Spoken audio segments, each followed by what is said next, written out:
Salut à tous, bienvenue dans cette nouvelle vidéo sous le soleil de Paris. Pour l'instant c'est le soleil à Paris. Est-ce que la pluie arrivera bientôt? Ça pour le moment on ne le sait pas. Mais en tout cas on va parler de chaleur aujourd'hui parce que c'est très chaud pour cette dernière semaine de mercato.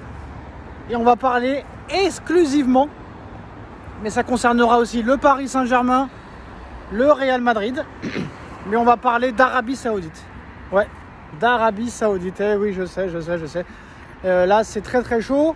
Les Saoudiens ont été très calmes pendant ce mercato d'été, alors que la saison dernière, ça a acheté à foison des centaines et des centaines de millions d'euros, des Neymar, des Cristiano Ronaldo, des Sadio Mané, j'en passe et compagnie. Là, ça a été plutôt calme, mais là, cette dernière semaine risque d'être très affolante. Alors aujourd'hui, il y a énormément d'informations qui concernent le Paris Saint-Germain, qui concernent l'Arabie Saoudite, mais qui concernent aussi surtout le Real Madrid. L'Arabie Saoudite s'intéresse très sérieusement à deux joueurs du Real Madrid et ils auraient l'objectif très clair, la priorité absolue de tout faire pour en recruter au moins un. Quelle est l'identité de ces deux joueurs-là? Réponse en fin de vidéo. On va commencer avec Al Nasser. Al Nasser, club de Cristiano Ronaldo, qui offre 40 millions d'euros au Paris Saint-Germain pour Milan Skriniar. Milan Skriniar est sur le point d'accepter. Milan Skriniar devrait quitter le Paris Saint-Germain d'ici la fin du mercato pour signer à Al Nasser contre une somme avoisinant les 40 millions d'euros. N'oublions pas que le PSG l'a eu gratuit. Et heureusement que Campos n'a pas fait l'erreur en 2022 de l'acheter 90 millions d'euros comme l'Inter le voulait. Comme quoi M. Campos ne fait pas toujours de mauvaises choses. Alors certes il est arrivé gratuit, mais il avait quand même un salaire de 1 million d'euros par mois. Et là on va encore se libérer d'un gros salaire. Et c'est quand même incroyable ce qu'a fait le PSG. Maintenant on va voir ce que ça va donner en Ligue des Champions. Mais Paris en presque un an s'est débarrassé de Neymar, 40 millions par saison. Messi, 40 millions par saison. Mbappé, 72 millions d'euros par saison. Keylor Navas, 12 millions d'euros par saison. Verratti, 9 millions d'euros par saison. Kurzawa, 8 millions d'euros par saison. Et là, il va encore se débarrasser de Skriniar, qui touchait 12 millions d'euros par saison. Donc là, je vais vous dire la vérité, la masse salariale, elle est tombée comme pas possible. Et là, honnêtement, par rapport au fair play financier, on est tranquille. Donc voilà la première info, Paris Saint-Germain, Arabie Saoudite. Skriniar qui va filer à Al Nasser pour 40 millions d'euros. Le deuxième joueur qui devrait quitter le Paris Saint-Germain pour, cette fois, Al Riyad, toujours en Arabie Saoudite, Danilo. Le Paris Saint-Germain a accepté une offre de Al Riyad pour 15 millions d'euros. Pour le moment, Danilo n'a pas officiellement accepté, mais il devrait finir par accepter d'ici la fin du mercato. Donc Paris, pour ces deux joueurs-là, devrait récupérer 55 millions d'euros. Carlos Soler aussi va quitter le Paris Saint-Germain pour apparemment West Ham. Alors ce sera soit 20 millions d'euros, soit un prêt payant plus option d'achat obligatoire à 20 millions d'euros. C'est-à-dire que Paris va récupérer 20 millions pour Carlos Soler. C'est-à-dire qu'on passe de 55 à 75 millions d'euros. Et bien sûr, le dossier Manuel Ugarte, ça va se faire apparemment dans les derniers moments du mercato. Ugarte va quitter le Paris Saint-Germain. Malheureusement pour Manchester United, une somme avoisinant les 60 millions d'euros. On ne sait pas si c'est un prêt avec option d'achat obligatoire ou un transfert sec. C'est-à-dire que là, Paris va récupérer au moins à peu près presque 140 millions d'euros de transfert. Et ça, à l'époque, ça se faisait jamais. Donc Paris est en train tout doucement de rectifier ses erreurs. Malheureusement, est-ce que tu vas remplacer Ugarte? Est-ce que tu vas remplacer Soler? Est-ce que tu vas remplacer Skriniar? Ça, c'est l'information qu'il ne faut pas oublier. Ça, c'est la question qu'on se pose. Est-ce que ces joueurs-là vont être remplacés? Alors Carlos Soler, peut-être pas. Ugarte, c'est possible. Mais je pense que Skriniar, quand même, faudra le remplacer parce que là, tu es un peu juste. T'es un peu juste. On continue avec l'Arabie Saoudite, les postaux. Alors, ça on le dit depuis des années. Hein. Pour les autres clubs, un joueur qui vaut 40 millions, il en vaut 100 pour le Paris Saint-Germain. Rappelez-vous quand même que pour Osimhen, De Laurentiis a toujours demandé au PSG entre 110 et 130 millions d'euros. Et là, il y a un club saoudien qui s'est manifesté et qui s'est mis d'accord avec le Napoli pour 65 millions. Donc même pour l'Arabie Saoudite, De Laurentiis est prêt à vendre Osimhen à 65 millions, mais pour Paris, c'est 110. Sauf que comme on l'a dit il y a quelques jours, pour attaquer Osimhen, Paris attend le dernier moment. Pour rappel, le Napoli va recruter Romelu Lukaku pour 45 millions d'euros. S'ils ont acheté Lukaku 45, Osimhen ne pourra pas rester. Alors il y a 4 clubs qui sont sur Osimhen. Il y a un club d'Arabie Saoudite, il y a Arsenal, mais c'est pas non plus une priorité. Chelsea est chaud. Et il y a le Paris Saint-Germain. Et la préférence de Osimhen va au PSG. Et quand Enrique disait que une machine à laver à 4 € ailleurs, à Paris, elle coûte 80, bah ça se prouve encore une fois. Sauf que peut-être que De Laurentiis n'aura pas le choix.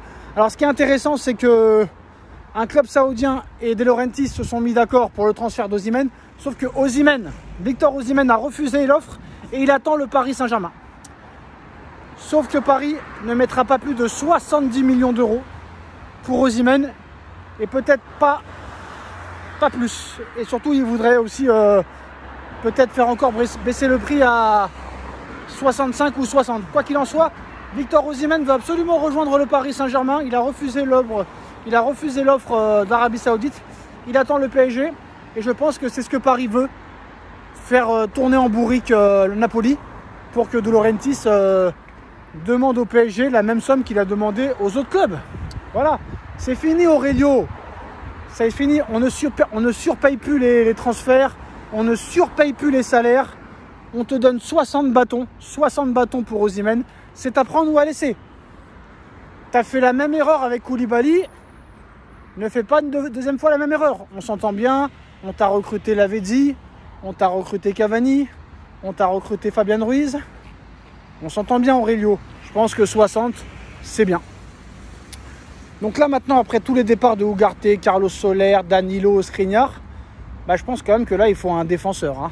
Il faut un défenseur idéalement qui sache jouer latéral gauche et défenseur central. Ce serait pas mal. Mukiele peut le faire, mais monsieur Enrique ne l'aime pas. Pourquoi, on ne sait pas. Un milieu de terrain peut-être. Mais là il faut surtout un défenseur et un attaquant. Ça c'est obligatoire. Hein.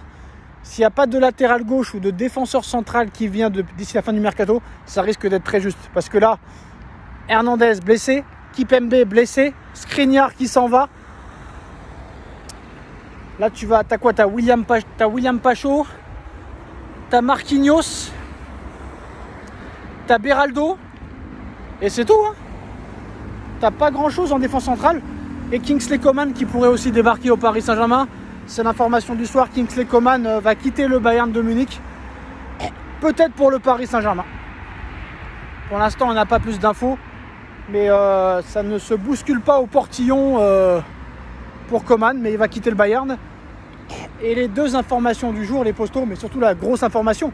Parce que la première, on en a déjà entendu parler hier. C'est l'Arabie Saoudite qui propose 350 millions d'euros par saison pour Vinicius Junior. Vinicius n'est pas insensible à l'offre saoudienne, mais il voudrait encore rester une année de plus en Arabie Saoudite, avoir le ballon d'or si possible cette année, et après partir à l'été 2025 en Arabie Saoudite. Ça c'est le plan, même si d'ici le mercato, tout peut se passer.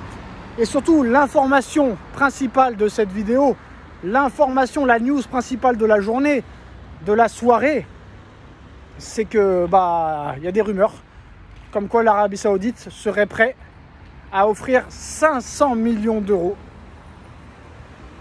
à Kylian Mbappé par saison pour qu'il rejoigne l'Arabie Saoudite. Alors on ne sait pas c'est quel club, on ne sait pas si c'est Al Hilal, si c'est Al Nasser, si c'est Al Ittihad. Mais voilà, comme vous le savez, ça se passe mal pour Mbappé pour l'instant. Et l'Arabie Saoudite est prêt à tout. Pour rappel, Mbappé avait déjà reçu une proposition l'année dernière d'Arabie Saoudite de 350 millions d'euros. Là, ce serait passé à 500 millions d'euros. Donc voilà, apparemment c'est ESPN qui en parle et Sportzone. Donc comme vous le savez, Mbappé est arrivé gratuitement au Real Madrid. Donc ça veut dire que quoi qu'il arrive, Pérez ne le laissera pas partir gratuit lui dans 5 ans. Hein. Dans 5 ans ou dans 6 ans, je ne sais plus combien de temps il a signé. Donc on va pas se mentir, hein, c'est un transfert qui ne devrait pas se faire. Mais jusqu'au 31 août, tout est possible. Quoi qu'il en soit, l'Arabie Saoudite propose 500 millions d'euros par saison à Kylian Mbappé pour venir les rejoindre. Donc voilà, maintenant c'est à prendre avec des fortes pincettes. Dans 5-6 ans peut-être, mais là ça m'étonnerait que Mbappé quitte déjà le Real Madrid. Mais voilà, c'est une info que maintenant on peut prendre en compte, hein, en considération. Il est arrivé gratuit. Pérez, si on lui offre 200 millions pour Mbappé de l'Arabie Saoudite, il est capable d'accepter. Hein. Donc voilà, c'est les informations principales. Mais bon, il y a 0,000% de chances que ça se fasse. On va pas se mentir, il vient d'arriver au Real. C'est pas pour partir 3 semaines après. On va voir son match jeudi soir. Comment ça va se passer. Mais de toute façon, quoi qu'il arrive, je pense que ça va bouger l'année prochaine. Hein. Sûrement que Vinicius partira, ou peut-être même Mbappé peut partir. Hein. Mbappé, ça peut faire une Hazard ou ça peut faire une Cristiano Ronaldo, on ne sait pas. Mais là, vu comment ça commence, c'est mal barré pour que ça ressemble à Ronaldo. Hein. Ronaldo, meilleur buteur de l'histoire du Real, 5 Ligues des Champions, 5 Ballons d'Or, ça m'étonnerait que Mbappé fasse mieux que Ronaldo. Hein. Pour rappel, Mbappé a 26 ans, bientôt 26 ans, c'est 0 Ballon d'Or, 0 Euro, 0 Ligue des Champions, 0 trophée FIFA The Best. Tout ça bientôt à 26 ans. C'est très compliqué pour lui. Ça m'étonnerait qu'il fasse mieux que Ronaldo. Déjà, s'il gagne un ballon d'or dans sa carrière, ce serait exceptionnel.